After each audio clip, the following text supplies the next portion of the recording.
From shocking revelations to scandalous secrets, we've got all the drama you need right here. So, join the party, hit that subscribe button, and let's kick off this year with a bang. Tuesday night settled over the suburban neighborhood like any other, streetlights casting long shadows across manicured lawns. Inside the two-story colonial at 1842 Maple Drive, Mark Cooper sat in his home office, the soft hum of his laptop fan the only sound break the evening silence. The clock on his desk read 11:43 p.m., its red digits a stark contrast to the blue glow of his computer screen. Mark loosened his tie, still wearing his work clothes from another grueling day at Patterson & Associates, where he had spent 12 hours reconciling accounts for the quarterly audit. His shoulders ached from hunching over spreadsheets, but sleep eluded him. Lauren **, his wife of 5 years, had gone to bed hours ago, after yet another quiet dinner where they'd barely spoken 10 words to each other. Their marriage felt different lately. The easy intimacy they once shared had been replaced by a growing distance that seemed wider every day. Mark couldn't pinpoint when it started, maybe 6 months ago, maybe longer. Lauren worked long hours at her marketing firm, often coming home too tired for anything beyond a quick microwave dinner and a peck on the cheek goodnight.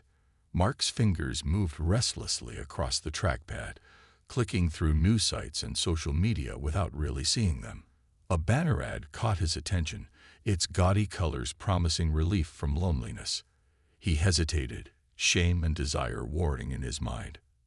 These late-night browsing sessions had become more frequent as Lauren grew more distant, though he never went beyond looking. "Just a few minutes," he muttered, clicking the link. The adult site's homepage loaded, displaying rows of thumbnail previews. Mark adjusted his headphones, making sure the volume was low enough not to carry upstairs. His cursor drifted aimlessly over the previews until something made him freeze. A familiar face stared back at him from one of the thumbnails. Mark's heart thundered against his ribs as he leaned closer, squinting at the small image. "No," he whispered, mouth suddenly dry. "That's impossible." The woman in the thumbnail looked exactly like Lauren. Same honey blonde hair falling past her shoulders, same heart-shaped face, same green eyes that had captured his attention the first time they met at a mutual friend's barbecue 20 years ago. His hand shook as he clicked the preview, equal parts desperate and terrified to confirm what he was seeing. The video began to play, and the bottom dropped out of his world. Lauren's voice, unmistakable, filled his headphones. She was younger in the video, her hair slightly longer, but there was no doubt it was her. The camera panned slowly across her body, lingering on her face before traveling downward.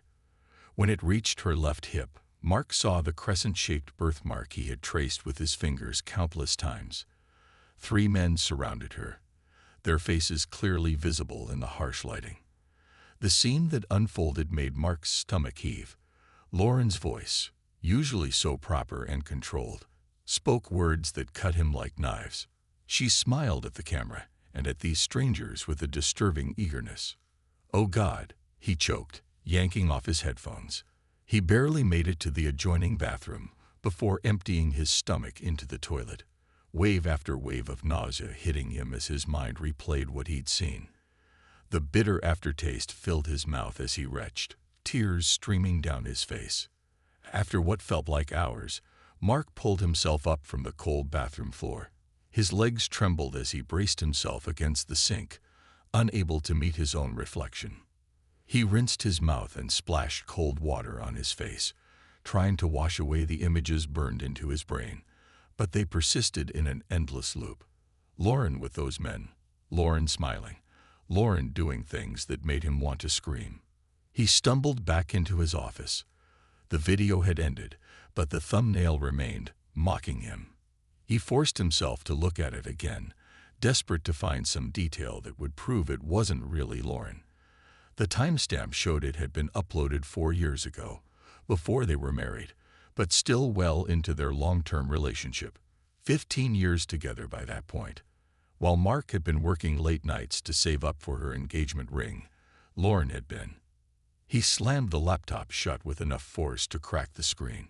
His wedding band caught the light, and the sight of it made him sick all over again. He yanked the ring off and hurled it across the room, hearing it bounce off the wall and skitter under the bookshelf. Sleep was impossible. Mark paced the house like a caged animal, every photograph on the walls mocking him now. Wedding day smiles, vacations, holiday gatherings. How many of those moments had been real? How many had been a performance by a woman he clearly never knew? Morning arrived in a gradual wash of pale blue. Upstairs, he heard the shower running. Lauren's normal routine beginning as if nothing had changed, as if she hadn't destroyed their entire life together. He waited in his office, rehearsing what he would say. Words he practiced all night felt too small to contain the magnitude of her betrayal. His hand shook as he heard her footsteps on the stairs. Lauren appeared in the doorway, wearing a pink silk robe, damp hair falling in waves around her face. She looked so familiar, so seemingly innocent, it made his stomach clench. "Mark?" she asked, her smile fading as she took in his appearance. "Have you been up all night? You look terrible. Are you sick?" "Don't," Mark said, voice cracking. "Don't stand there and pretend you care." Her concern deepened, and she stepped closer. "Of course I care about you. You're scaring me, Mark." He jerked away from her touch, finally meeting her eyes. "Would you like to explain why there's a video of you with 3 men on an adult website?" The color drained from Lauren's face. For a moment, she just stood there, her mouth opening and closing without sound. Then she shook her head, looking at the closed laptop. "That's not. I mean, it looks like," she stammered, eyes darting in panic. "Don't you dare try to deny it." Mark's voice was deadly quiet. "I saw your birthmark. I know your voice. I know every inch of you, or at least I thought I did." Tears welled in Lauren's eyes. "Mark, please, let me explain." "Explain what?" he shouted, making her jump. "Explain how you let 3 strangers use you like that. Explain how you kept it from me for years. Explain how you stood in front of our families, in front of God, and said, 'I do,' knowing that garbage was out there. It was before we got married." Lauren's voice rose to match his. "I was in a stupid phase. I was drunk. You were 26, Mark snarled, punching the desk hard enough to make the monitor rattle. "We'd been together forever, and I was working 60 hours a week saving for your ring. Meanwhile, you were making pornography with strangers." "It wasn't like that," Lauren sobbed, falling to her knees. Mascara streaked her cheeks. "I was drunk. And my friend, Hannah, from the marketing firm, introduced me to these guys. They said they could make me a star. It was one time. One mistake." Mark laughed hollowly. "A mistake is forgetting to pay a bill or burning dinner. That video was a choice. Multiple choices." He gestured at the laptop. "You chose to do it. You chose to lie about it. Every day since." "Please." Lauren sobbed harder, reaching for his legs. "We can work through this. We can go to counseling. We can talk to a pastor." "Don't bring God into this," Mark roared, backing away from her. "The woman I married never existed, did she? It was all an act, like the one in that video." "There aren't any others," she insisted. "Just that one. I hated myself afterward. I tried to get them to take it down, but once it's on the internet, it spreads. You have to believe me. You're the only one I've ever truly loved." Mark stared at her, seeing her clearly for the first time. The tears, the explanations, even the way she knelt on the floor. It all felt orchestrated. "Get out," he whispered. "What?" "Get out of my office. Go upstairs, go anywhere. Just get away from me before I say something I can't take back." Lauren stumbled to her feet, mascara staining her cheeks. "Mark, please. 20 years together has to mean something." She fled, her sobs echoing through the house. Mark waited until the bedroom door slammed before collapsing into his chair. His entire body shook with rage and betrayal. Though the laptop screen was dark, the images burned in his mind, refusing to leave. Lauren, smiling at three strangers, doing unspeakable things. Their 20 years of memories were suddenly tainted. His phone buzzed, a reminder for dinner plans with Lauren's best friend Nicole and her husband. Mark laughed bitterly as he canceled. How many of their friends knew? How many had watched that video, snickering behind his back? He opened a browser tab and typed in divorce lawyers in the search bar, but a darker thought kept intruding. Divorce wasn't enough. She hadn't just cheated. She had humiliated him and made him question every moment they'd shared. She deserved to suffer. Mark created a new document and began noting every detail from the video. The first man had a tribal tattoo on his right forearm. The second mentioned being a teacher. The third posed for the camera like a wannabe social media star. Mark would find them all. They had all taken part in this humiliation, and he intended to make them pay. But first, he would deal with Lauren. She thought she could cry her way out of this, but he was done being manipulated. He spent the rest of the morning making calls and sending emails while keeping a cool, professional tone. Inside, the man Lauren had married was already dead, replaced by someone colder, sharper, focused on revenge. By the time Lauren tried talking to him again around noon, he'd already set an appointment with a ruthless divorce attorney named Timothy Caldwell, known for high-conflict cases. The next day, Mark sat in Caldwell's polished office on the 20th floor of a gleaming steel and glass tower. "Mr. Cooper," Caldwell said, extending a manicured hand. "Have a seat." Mark lowered himself into a leather chair, placing a folder on Caldwell's immaculate desk. "I appreciate you seeing me so quickly. You mentioned an urgent situation," Caldwell asked. "Speed and discretion usually mean something significant." "My wife made a pornographic video," Mark said steadily. "I want everything we own. I want her destroyed." Caldwell's eyebrow arched as he examined the screenshots Mark provided. "Adultery cases are my specialty. But this is more unusual. You say the video was recorded before your marriage. 4 years before, when we were already together, she hid it from me. That gives us room to argue fraud," Caldwell said, leaning back in his chair. "She concealed a highly damaging act that could affect your reputation and career. We can use this to file emergency motions." "I don't want it hushed up," Mark corrected him. "I want it public. I want everyone to see what she did." Caldwell studied him for a long moment. "Revenge is an expensive hobby, Mr. Cooper. My retainer starts at $50,000. Mark opened his checkbook. "Whatever it costs, just make sure she's left with nothing." The two men discussed tactics for hours. Caldwell specialized in freezing assets, pressuring the opposing side with embarrassing evidence, and using the courts as a blunt instrument. Mark left his office with a plan in motion. He didn't stop there.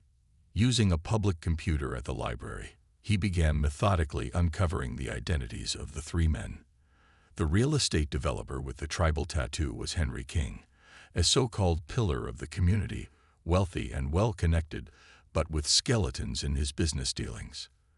The teacher was Daniel Chow, a local high school instructor up for Educator of the Year, and the flashy social media influencer was Travis Moore, who boasted 1 million followers and countless brand deals. Mark set to work destroying each one, step by step.